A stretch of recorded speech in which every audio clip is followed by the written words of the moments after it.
Assalamualaikum warahmatullahi wabarakatuh, and a very good afternoon to the panelists that will be review my presentation proposal, and also to my supervisor Dr. Razif for guiding me for the proposal preparation.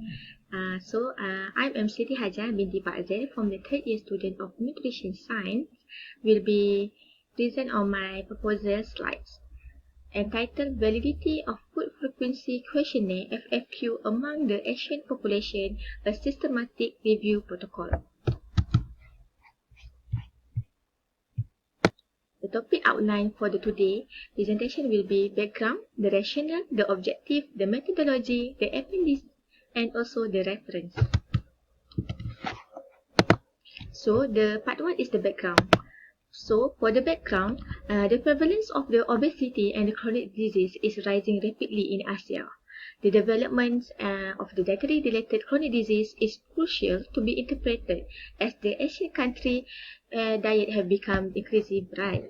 And also in this dietary assessment method usually will be used the food record, the 24-hour dietary record, that actually this method unable to capture the habitual long-term dietary intakes, and other than that, it also time-consuming, expensive, and place a burden on the both participant and also the research staff.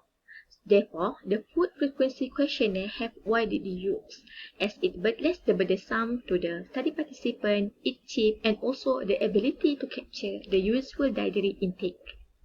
And the validity and the reliability of the FFQ is usually will be evaluated to better categorize the individual accurately according to their nutrient intakes. This is important because the accuracy of the FFQ can influence the quality of the dietary data item, the portion size, and the data collection process.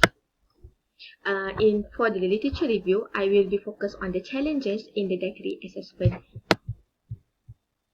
So for the dietary assessment, the challenges in dietary assessment method is the reporting bias with the variables such as the gender, the age, and also the social desirable. Actually, this reporting bias cannot be entirely avoided because in some ethnic, like Nepal, the high social desirability have been stated, and this can lead to the overestimation in their sample group. As for the aged people, like the elderly and also the low literacy people, this actually can be a burden to them to complete the questionnaire, and this can lead to the misreporting in their dietary assessment. And the next one is the estimation of the portion size. So the estimation of the portion size with the low validity in their FFQ can cause the individual to report inaccurately their exact amount of the consumption. The study that done in the Singapore have stated that the importance of the portion size assessment can warrant further the investigation in the population. And the last one, the seasonal variation is important to be included. This is because taking consider the off-season can provide the better representation of the food group and the food item in the FFQ. In the India study, what FFQ have been used to capture the diet for the 4 different regions that lead to the asking more questions and thus lead to the overestimation in their intakes. Actually, the methodology of the FFQ made it possible to detect all the sources of the food, but lead to overestimation that is still allowing their proper categorization of the consumption. The rationale in this study actually is the food frequency questionnaire that have been used by the Asian country in assessing the dietary intake. The performance of the FFQ depends on its sensitivity to the culture, the ethnic background, and geographic area. Also, the differences in the age of the study population. The validity of FFQ should be evaluated for the use with the diverse sample. The variety of the foods and their consumption that is changing from one culture to the another culture that actually cannot be used for the another population. So in this present study, we aim to identify any possible FFQ that available and were used by the multi-ethnic Asian population. And second, we want to review any possible research advances, the gap and use of the innovative methodologies in their FFQ, assessing their food and nutrient intake among the Asian adults. So for the objective in this study is to evaluate the relative validity FFQ in assessing the food and the nutrient intakes of the among the Asian adults. So as for the methods, you will be use the preferred reporting item for the systematic review and the meta-analysis PRISMA as the guideline throughout this procedure. The PRISMA is the evidence-based that minimum set of the item for reporting in their systematic review and the meta-analysis. The eligibility criteria that will be included in this study is the human subjects. For the inclusion criteria, the age 19 years old and above, either the traditional or the electronic type of the FFQ, the FFQ that used as the assessment tool in their study, the study that measure the dietary intake, dietary pattern, and also the nutrient intake. The pregnant woman, lactating woman, athlete, and any published review and meta-analysis study will be excluded from this study. The information sources, the database will be used is the Scopus and the PubMed that focus on the published from the 2010 and until the August 2020, that is 10 years considered, and also only the population that residing in their country. So for the search strategy that will be included is the published in the English from the January 1st of 2010 until the 31 August 2020 that focus on the Asian population. The search keyword that will be used first is the validity or reliability or reproducibility or repeatability or comparison or calibration, food frequency questionnaire or the FFQ, and also ASEA. So this table is show the search strategy that will be used in this study.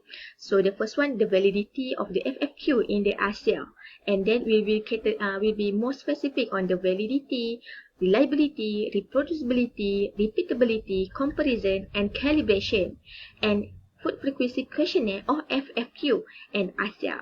And then we will be on the publication date from the 1st January 2010 and human subject only. The also will be considered on the English, full text English article, and that focus on the age 19 years old and above. As for the study selection, first, the study eligibility will be determined by the two reviewer, me, myself, and also my supervisor, and the title and the abstract will be reviewed, and then any disagreement will be resolved by consensus, or the decision on the study inclusion or exclusion that were unclear. The full text article will be obtained. The full text article will be reviewed in the second screening process. So, as for the data collection process, firstly, the data extraction sheet will be developed. One review author, that is in May, will be extract the key data into the prepared table and then will be checked by the co-author later. Any disagreement will be resolved through the discussion between the both authors. Okay, in this data item, the information that will be extracted in first on the population will be size, the age, the location, the ethnicity, and then for the FFQ will be the food group, the food item, the estimation method, the portion estimation, and also the number of the food item that used, then the outcome measure, and the statistic that used in the comparison between two methods also will be included. So this is my dummy table for the data extraction instrument that focus on the study characteristic of the review article. And the next one is the table on the characteristic of the included study in the evaluating the food, the nutrient, or food group intake. So, as for the assessment of the study quality, in the study we will use the Dennis et al. That assess based on the several objective measure of the quality dietary assessment. The score from the 0 to the 15, that more than 6 will be considered as the high quality and lower than 7 will be considered as low quality. As for the nutrient, it will be considered as reliable and or accurate with the association with the person or the student, the agreement by the intra-class correlation coefficient ICC or the kappa coefficient, and also the blood almond that reported as the test of the agreement between the two measurements. So this is the appendices for the Gantt chart and the milestone. First one is the Gantt chart.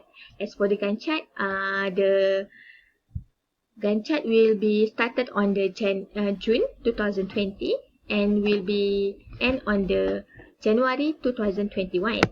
As for the milestone, the protocol development actually have been started on the 1st June 2020, and then the thesis writing will be ended on the 31st January 2021.